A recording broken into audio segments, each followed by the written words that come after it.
Unitech and Supertech India के ये दो ऐसे डेवलपर है सर, जब इनका नाम आता है ना आज भी लोग घबरा जाते हैं सर इन्वेस्टमेंट करते वक्त।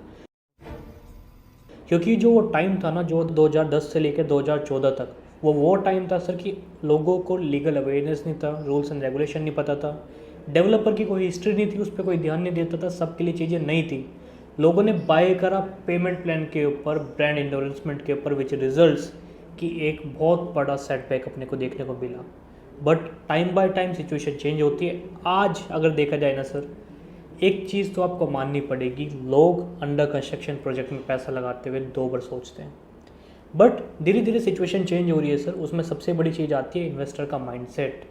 आज इन्वेस्टर का माइंडसेट इन्वेस्टमेंट करते वक्त वो पूरी तरीके से चेंज हो चुका है। रेगुलेशन पूरी चेंज हो चुकी है। रेरा आपको सपोर्ट करता है एंड सेम टाइम आज अगर मॉडर्न इन्वेस्टमेंट को सोचा जाए ना, मॉडर्न इन्वेस्टर किस तरीके से लेके चल रहा है, आज वो प्री लॉन्च में एंट्री लेता है।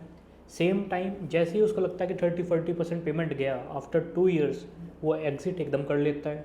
अपने पैसे को फैला के रखता है, मार्केट में एक पर्टिकुलर सेगमेंट के भरोसे नहीं रहता। अगर उसको लगता है कि कमर्शियल अब जा रहा है तो कमर्शियल में लगाता है, रेजिडेंशियल अब जा रहा है रेजिडेंशियल में लगाता है, वो ट्रेंड को फॉलो कर रहा है। एक यही बड़ा एडवांटेज है सर कि आज इन्वेस्टर पैसे कमा के अपने घर लेके जा रहा है। आज वो मैनेजमेंट बाय कर रहा है सर, वो मार्बल बाय बिल्कुल नहीं कर रहा है, वो इमोशनल होल्डिंग बिल्कुल नहीं कर रहा है सर। वो आज की डेट में स्टेबल इनकम ढूंढ रहा है कि कहाँ पे क्या इनकम मिल रही है।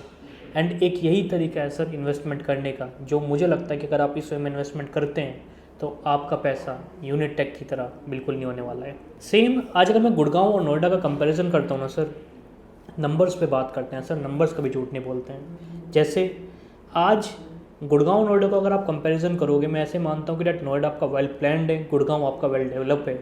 बट गुड़गांव के अंदर वी हैव सीन 42% का appreciation, same time in Noida के अंदर वी हैव सीन 19% का अप्रिशिएशन 4 साल के अंदर।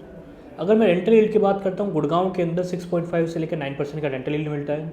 नोएडा की अगर बात करता हूँ, यहाँ पे अपने को 4 to 6% का रेंटल यील्ड मिलता है।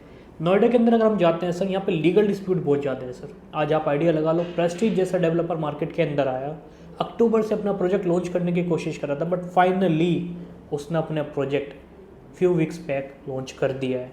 ये चीज़ गुड़गांव के अंदर बहुत कम देखने को मिलती है सर, कि आज एटलीस्ट हमें ये पता है कि डैट जो प्रॉपर्टी आप ले रहे हो अगर वो रेरा में है तो टाइमली डिलीवरी यहाँ पे मिल जाती है। इक्का दुक्का डेवलपर तो होता है सर, बट उसके लिए आपको हमें फॉलो करना है सो डैट हम आपको बता सके कि कौन सा डेवलपर आपके लिए सही है या नहीं है। कमिंग टू द डीएलएफ, आज अगर आपको डीएलएफ की स्ट्रेटेजी समझनी है ना, डीएलएफ का फंडा बड़ा क्लियर सर। डीएलएफ ने कभी ब्रोशर नहीं बेचा, उसने कैमेलियाज बनाया एंड प्राइस सेट किया, मार्केट सेट किया। डीएलएफ परवाना बेचा एंड 2 दिन के अंदर बेचा। सेकंड फेज़ आया, वो भी बेचा। अब सिंपल सा फंडा आता क्या है सर, डीएलएफ का एक ही फॉर्मूला है कि zero delivery drama, which means कि डिलीवरी अगर वो बोलता है 4 साल में या 5 साल में देगा तो वो देता है, उसमें कोई ड्रामा नहीं करता है। दूसरा, फुल्ली लीगल वे में चलता है। आज इन्वेस्टर का माइंडसेट समझता है सर कि आज आपको अपनी प्रॉपर्टी रीसेल करनी है, उसकी प्रॉपर्टी बहुत जल्दी रीसेल हो जाती है, रेंटल आपको अच्छा मिलता है सर, एंड ब्रांड वैल्यू। आज आप यहाँ पे बैठे हो गुड़गांव के अंदर, अगर आप दुबई के अंदर भी फ़ोन करोगे मेरी प्रॉपर्टी डीएलएफ के अंदर है, तो लोगों ने इस चीज़ को सुना हुआ है सर। एक ब्रांड अवेयरनेस बहुत बड़ी चीज़ होती है, जो आज की डेट में आपको प्रॉपर्टी के अंदर एग्जिट दिलाने के अंदर हेल्प आउट करती है। अब ये इतने टाइम में 10 साल के अंदर आपने हर एक तरीका का फेस देखा, उसमें हमने लेसन क्या लर्न किया सर। सबसे बड़ा लेसन आता है कि एंट्री अर्ली करो, एग्जिट स्मार्टली करो, पैसे को हमेशा घुमाते रहो, एंड हाइप जो मार्केट के अंदर आज बनाते हैं ना लोग, रातों रात प्रोजेक्ट बिक गया, इसको अवॉइड करो। सेम टाइम एग्जीक्यूशन को फॉलो करो, ब्रोशर को बिल्कुल भी फॉलो मत करो। एंड एक चीज़ बड़ी क्लियर रखो, घर बिल्कुल नहीं खरीदना है सर, वेल्थ खरीदनी है। अगर आप आगे 10 साल का सोच के चलते हैं ना, जब भी जाके आपका पैसा बनता है। एंड यही एक चीज़ है सर जो आपको समझनी है, जो टाइम के साथ मैं कहता हूँ आपको सीखनी चाहिए, कि प्रॉपर्टी बाय करते वक्त आपको हाई इमोशन बिल्कुल भी नहीं होना है। एंड अगर आपके पास एग्जिट स्ट्रेटेजी नहीं है तो उस प्रॉपर्टी को कम्प्लीटली अवॉइड करना है।